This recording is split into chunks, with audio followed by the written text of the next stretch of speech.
Again നമ്മളൊരു craft related video ആണ്. First തന്നെ നമ്മൾ പർച്ചേസിങ്ങിന് പോയി എന്നൊന്നും പറയാൻ പറ്റില്ല, എല്ലാം ഒരു ദിവസമായിരുന്നു. ഞാൻ അധികം മെറ്റീരിയൽസ് എടുക്കൽ പ്രീതിയിൽ നിന്നാണ്. പിന്നെ അതേപോലെ ക്രാഫ്റ്റിന് വേണ്ട സാധനങ്ങൾ മേടിക്കൽ കലങ്കാർ, മറ്റേ 4P മാർട്ടിൻ്റെ മേലുള്ള ഒരു എൻഗേജ്മെൻറ്റ് ഹാമ്പർ മൊത്തമായിട്ട് സെറ്റ് ചെയ്യാൻ വേണ്ടിയിട്ടായിരുന്നു. അതായത് മിഠായിയും ഹാമ്പർ ബോക്സും അവർ തന്നെ കൊണ്ടുതരും. ബാക്കി നമ്മുടെ ഇതിനുള്ള സാധനങ്ങൾ നമ്മൾ പർച്ചേസ് ചെയ്യണം, അതായത് ഫ്ലവേഴ്സ് കാര്യങ്ങൾ എല്ലാം കൂടെ. പിന്നെ അതേപോലെ തന്നെ നമുക്കൊരു ബൊക്കയും കൂടെ ഉണ്ടാക്കാനുണ്ട്. ഇതിൻ്റെ കൂടെ തന്നെയുള്ള ഒരു ബൊക്കയും കൂടെ സെറ്റ് ചെയ്യാനുണ്ടായിരുന്നു. പിന്നെ മെമ്മറീസ് കയറിയ റൈസൊക്കെ കഴിച്ച് നമ്മൾ നേരെ വീട്ടിൽ പോന്നു. കാരണം ഞാൻ വണ്ടിയായിട്ടല്ല പോയിരുന്നത്. അപ്പോൾ ബസ് 6 മണി വരെ 6:30 വരെ എനിക്ക് അതിൻ്റെ കറക്റ്റ് ടൈമിംഗ് അറിയില്ലായിരുന്നു. അങ്ങനെ അപ്പം ഒരു 6 മണിയൊക്കെ ആയപ്പോൾ നമ്മൾ തിരിച്ച് വീട്ടിലോട്ട് പോന്നു. പിന്നെ അത് കഴിഞ്ഞതിന് ശേഷം ഞാൻ ഫ്ലവേഴ്സൊക്കെ അറേഞ്ച് ചെയ്ത് വെക്കുക. അവരൊരു ബഡ്ജറ്റ് പറഞ്ഞിട്ടുണ്ടായിരുന്നു. അപ്പം അതിൽ ചെയ്യുന്നതുകൊണ്ട് തന്നെ ഫ്ലവേഴ്സ് അധികം യൂസ് ചെയ്യാത്ത രീതിയിൽ, കാരണം ഫ്ലവേഴ്സിനൊക്കെ അത്യാവശ്യം റേറ്റ് വരുന്നതുകൊണ്ട് തന്നെ നമ്മൾ ആ ബഡ്ജറ്റ് നോക്കിയിട്ടാണ് നമ്മൾ ഫ്ലവേഴ്സൊക്കെ അറേഞ്ച് ചെയ്ത് വെച്ചു. പിന്നെ ഞാൻ വന്നിട്ട് ഡ്രസ്സ് മാറാൻ പോലുള്ള ടൈം കിട്ടിയില്ല. ഞാൻ ഈ വർക്ക് ഇരുത്തം എനിക്ക് തോന്നുന്നത് 1 മണി 1:30 വരെ എങ്ങാണ്ട് ഞാൻ ഇരുന്ന്. പിന്നെ പിറ്റേന്ന് രാവിലെ എണീറ്റിട്ടാണ് ബാക്കി ചെയ്തത്. ഒറ്റ ദിവസത്തെ ഇത് നമുക്ക് ടൈമേ കിട്ടിയിട്ടുണ്ടായിരുന്നുള്ളൂ.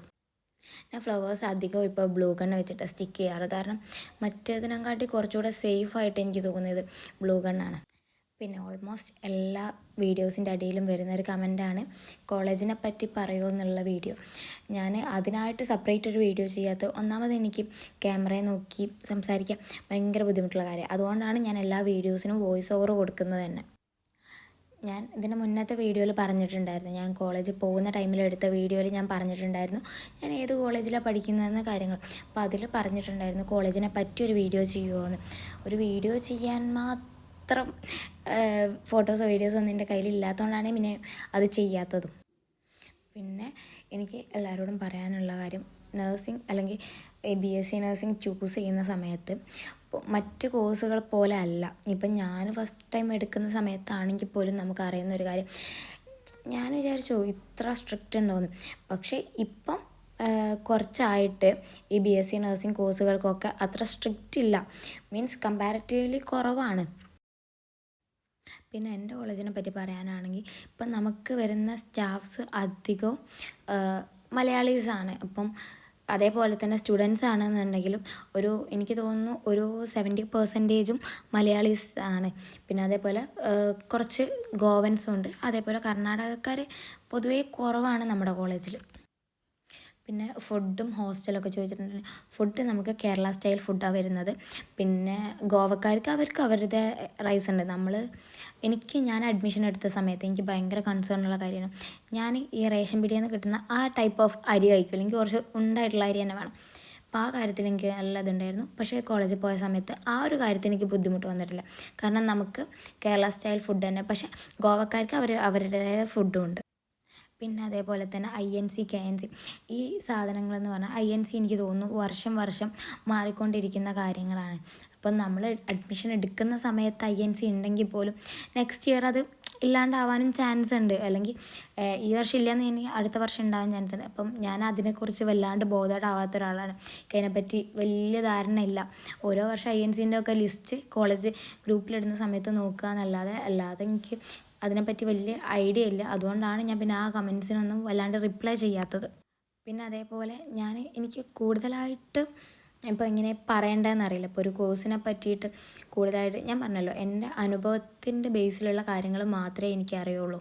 അത് മാത്രമാണ് ഞാൻ എപ്പോഴും കമൻ്റായിട്ടും ഞാൻ പറയാറ്. എനിക്കിതുവരെ കോളേജിൽ നിന്ന് ഒരു മോശമായ രീതിയിലുള്ള അതൊന്നും കിട്ടിയിട്ടില്ല. പിന്നെ ഞാൻ പറഞ്ഞല്ലോ, നമ്മൾ വീട് വിട്ട് മാറി നിൽക്കുന്ന സമയത്ത് ഇപ്പം ചില കുട്ടികളുണ്ടാവും 10ാം ക്ലാസ് കഴിഞ്ഞ് +1ഉം +2 ഒക്കെ ബോർഡിങ്ങിൽ നിന്ന് പഠിക്കുന്നവർ, അല്ലെങ്കിൽ ഫസ്റ്റ് ക്ലാസ് മുതലേ ബോർഡിങ്ങിൽ നിന്ന് പഠിക്കുന്നവരൊക്കെ ഉണ്ടാവും. അവർക്കൊന്നും അത് വലിയ കുഴപ്പമുണ്ടാവില്ല. എന്നെ സംബന്ധിച്ച് എനിക്ക് കോളേജിൽ പോയ സമയത്ത് ഞാൻ എൻ്റെ വീട്ടിൽ നിന്ന് മാറി നിൽക്കുന്ന ഫസ്റ്റത്തെ ഇതായിരുന്നു. അതിൻ്റെ മുന്നേ എനിക്ക് തോന്നുന്നു 1-2 വട്ടം പാരൻസ് പുറത്തായ സമയത്ത് ഞാൻ വീട്ടിൽ നിന്നാണ്, അല്ലാതെ വേറൊരു സ്ഥലത്ത് ഞാൻ അതിന് മുന്നേ നിന്നിട്ടേ ഇല്ല. അപ്പോൾ ആ സമയത്ത് എനിക്ക് ഫസ്റ്റത്തെ ഒരാഴ്ച എനിക്ക് ഭയങ്കര എക്സൈറ്റ്മെൻ്റ് ആയിരുന്നു. ഓക്കെ, വീട് വിട്ട് മാറി നിൽക്കുന്ന ആ ഒരു എക്സൈറ്റ്മെൻ്റ് ആയിരുന്നു. അത് കഴിഞ്ഞ് പിന്നെ നമുക്ക് സ്വാഭാവികമായിട്ടും മാറി വരും. ഓരോരുത്തർക്കും ഓരോ ഇതാട്ടോ. ചിലവർക്ക് അത് കുഴപ്പമുണ്ടാവില്ല, ചിലവർക്ക് അതായിരിക്കും ഇഷ്ടം. അങ്ങനെ ഓരോരുത്തർ ഓരോ ഇതാണ്.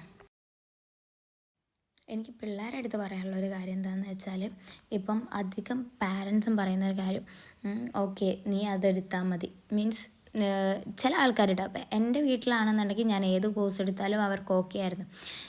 അവർക്ക് പൊതുവേ ഞാൻ ഉപ്പ എന്താണോ പറയുന്നത് അതിന് ആ ഒരു ഇപ്പം ഞാനെന്നെ കാണിച്ചെന്ന് കുതിര എന്ന് പറഞ്ഞാലും എനിക്കത് ഓക്കെ ആയിരുന്നു. അങ്ങനെ ഉള്ള ഒരാളാണ് ഞാൻ. അപ്പോൾ അതുകൊണ്ട് തന്നെ പൊതുവേ ഉപ്പാക്ക് ഡിഗ്രിക്ക് പോകുന്നതോട് താല്പര്യമില്ല. മീൻസ് വെറുതെ ഒരു 3 കൊല്ലം വേസ്റ്റ് ചെയ്യുന്നതുകൊണ്ട്, വേസ്റ്റ് ചെയ്യാമെന്നല്ല, അത് കഴിഞ്ഞിട്ട് ഓരോന്ന് പഠിച്ച് എനിക്ക് അങ്ങനെ താല്പര്യമില്ല. മീൻസ് എനിക്ക് ഡയറക്റ്റ് ഒരു പ്രൊഫഷണൽ കോഴ്സ് വേണം എന്നുള്ള രീതിക്കാണ് ഞാനിത് ചൂസ് ചെയ്തത്. അപ്പോൾ അധികം പിള്ളേരും പറയുന്നൊരു കാര്യമുണ്ട്, മീൻസ് ലൈഫ് സെറ്റിൽ ചെയ്യാം എന്നുള്ള രീതിക്ക് BSc നഴ്സിംഗ് ചൂസ് ചെയ്ത് വരുന്ന ആൾക്കാരുണ്ട്. അങ്ങനെ വരുന്ന ആൾക്കാരിൽ പകുതി ആൾക്കാർക്കും എൻ്റെ അടുത്ത് വന്ന അനുഭവം പറഞ്ഞ ആൾക്കാരെ കഥയായിട്ട് ഞാൻ പറയുന്നത്, അവർക്ക് ബ്ലഡ് കണ്ടാൽ തല ഇറങ്ങുന്ന ആൾക്കാർ വരെ അങ്ങനെ എടുത്തവരുണ്ട്. പിന്നെ അതേപോലെ പാരൻസിൻ്റെ പ്രഷർ കാരണം വന്ന് എടുത്തവരുണ്ട്. അപ്പോൾ ഒരു കാര്യം ചിന്തിക്കുക, ഏത് കോഴ്സായാലും ഏത് മേഖല ആയാലും നമ്മൾ ഇഷ്ടപ്പെട്ട് പണിയെടുത്താൽ മാത്രമേ നമുക്കതിലൊരു സാറ്റിസ്ഫാക്ഷൻ കിട്ടുകയുള്ളൂ. പിന്നെ രണ്ടാമത്തെ കാര്യം, നമ്മളാണ് പണിയെടുക്കാൻ പോകുന്നത്. അപ്പം അതിനനുസരിച്ച് നമ്മുടെ ഇഷ്ടത്തിനനുസരിച്ച് തീരുമാനിക്കാം. എനിക്ക് കൂടുതലായിട്ട് ഇതിനെപ്പറ്റി പറയാൻ അറിയാത്തതുകൊണ്ടാണ് ഞാൻ ഇതിനെക്കുറിച്ച് ഒരു വീഡിയോ ആയിട്ട് ചെയ്യാത്തത്. വീഡിയോ ആയിട്ട് ചെയ്യുമെന്ന് ചോദിച്ചവരുടെ അടുത്ത് ഞാൻ അതാ പറയുന്നത്, എനിക്ക് അറിയില്ല. അപ്പം നമ്മുടെ ബാച്ചിൽ തന്നെയുള്ള ബോയ്സ് നടത്തുന്ന അവർ, എനിക്ക് തോന്നുന്നു എല്ലാ സർട്ടിഫിക്കേഷനും കാര്യങ്ങളോടും കൂടിയിട്ട് അവരൊരു ഏജൻസി ഇപ്പം റൺ ചെയ്യുന്നുണ്ട്. അങ്ങനെയാണെന്നുണ്ടെങ്കിൽ നിങ്ങൾക്ക് കൂടുതലായിട്ട് അറിയാൻ പറ്റും. എനിക്ക് അറിയാവുന്ന കാര്യങ്ങൾ ഞാൻ പറഞ്ഞല്ലോ, എനിക്ക് എൻ്റെ കോളേജിനെ മാത്രമേ അറിയുള്ളൂ. അപ്പം നിങ്ങൾ അവരായിട്ട് കോൺടാക്ട് ചെയ്യും. പിന്നെ ഒന്നാമത്തെ കാര്യം, അവർ ഈ മേഖലയിൽ പഠിച്ചുകൊണ്ടിരിക്കുന്ന ആളാണ്. ഇപ്പം വേറെ ഏതെങ്കിലും ഏജൻസിക്കാരാണെന്നുണ്ടെങ്കിൽ അവർക്ക് അതിനെക്കുറിച്ച് പഠിച്ചവരാകുമ്പോൾ അല്ലെങ്കിൽ പഠിച്ചുകൊണ്ടിരിക്കുന്നവരാകുമ്പോൾ അതിനെപ്പറ്റി കൂടുതൽ അറിവുണ്ടാവും. നമ്മൾ കാര്യങ്ങളൊക്കെ പറഞ്ഞു കഴിഞ്ഞപ്പോൾ നമ്മൾ വർക്ക് ഫിനിഷ് ആയിട്ടുണ്ട്. ഞാനിതെല്ലാം എടുത്തു വെച്ച് അവർ പിറ്റേന്ന് വന്ന് കൊണ്ടുപോയി.